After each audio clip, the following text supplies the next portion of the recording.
ये जो केस दर्ज हुआ है इन 5 लड़कों के खिलाफ, उसके बाद पुलिस ने एक प्रेस विज्ञप्ति जारी की है। पीएम के दौरे में खलल डालने का प्रयास करने वाले 5 गिरफ्तार किए गए 5 अभियुक्तों ने पूछताछ में अपने बारे में बताया है।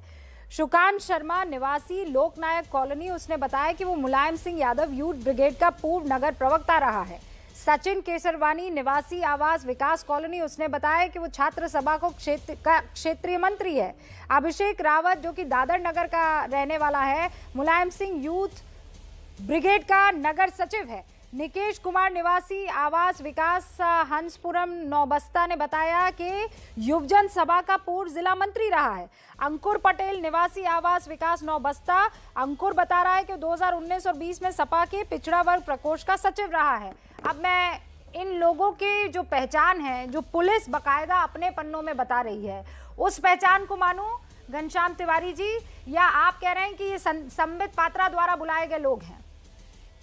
3 बातें कहूंगा। आपने कहा कि क्या नई समाजवादी पार्टी है, हम वही समाजवादी पार्टी हैं। और जहां तक आपने कहा उत्तर प्रदेश में क्या हाल रहेगा, हमारी सरकार बनेगी, अभी की सरकार में 14 मंत्री ऐसे हैं जिनके ऊपर राइटिंग के केसेस हैं। तो ये कंपेयर करना मुझे लगता है कि लोगों को छोड़ देना चाहिए बिना आंकड़ों के। उसका सपोर्ट नहीं करता है। सरकार थी, ठीक है, लेकिन के खिलाफ जितना हम लोग इस वक्त खबरें चला रहे हैं कि वो शख्स किस तरीके से गलत काम करने के बावजूद पत्रकारों को धमकाता है, तो ऐसा नहीं है कि कोई गलत काम कर रहा है तो हम वहां आंखें मीच रहे हैं और आप वाले इस पूरे के पूरे केस में हम हुंकार भर रहे हैं। हम कह रहे हैं वो कोई भी जो कानून को हाथों में लेगा उसका बचाव नहीं होना चाहिए, और आप वही काम कर रहे हैं, आप बचा रहे हैं। नहीं, मैं वो नहीं कर रहा। मैं कह रहा हूँ, मैंने शुरू में कह दिया कि पुलिस को अपनी तहकीकात करनी चाहिए। और उत्तर प्रदेश में अफवाह फैलाने वाले, चाहे संबित पात्रा हो या प्रधानमंत्री हो, उनकी अफवाहों से उत्तर प्रदेश का एजेंडा हिलने नहीं वाला। आज आप में वो बात नजर नहीं आ रही है घनश्याम तिवारी जी, जो अक्सर नजर आती है। आज आप डिफेंसिव ज्यादा दिख रहे हैं, और आज आप, क्योंकि भले मानस है ना, आप वो चीज छुपा नहीं पाते हैं।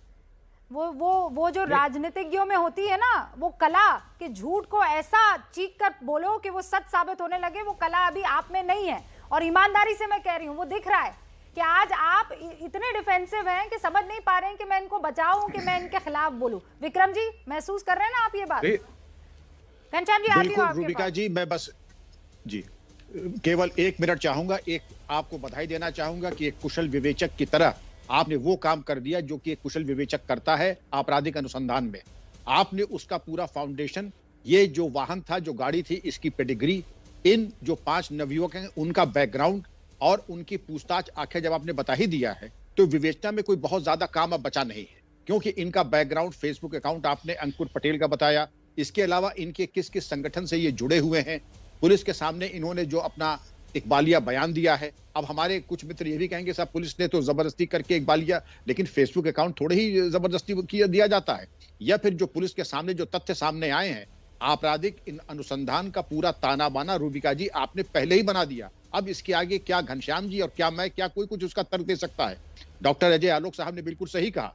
अगर ये बात उस मजमे तक पहुंच गई होती जो कि प्रधानमंत्री की जनसभा में था, तो कुछ भी हो सकता था, बड़ी भयावह स्थिति हो जाती। और इन्होंने कोई कोर कसर छोड़ी नहीं कानपुर में दंगा फैलाने की।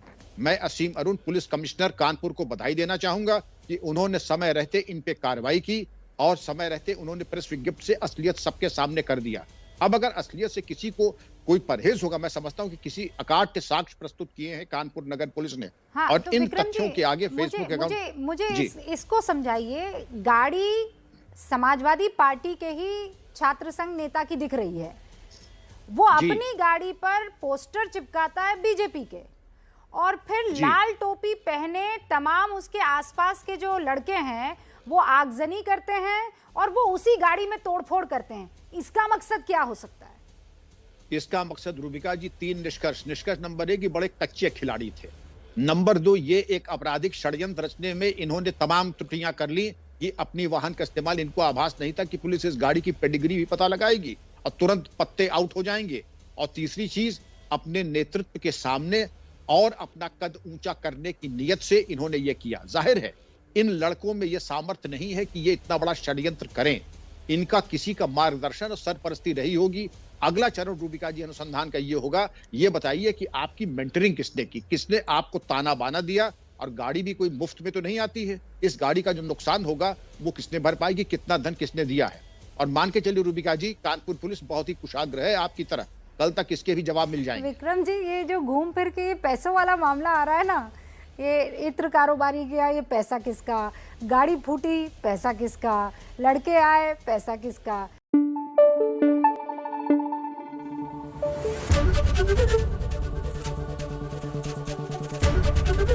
एबीपी न्यूज आपको रखे आगे।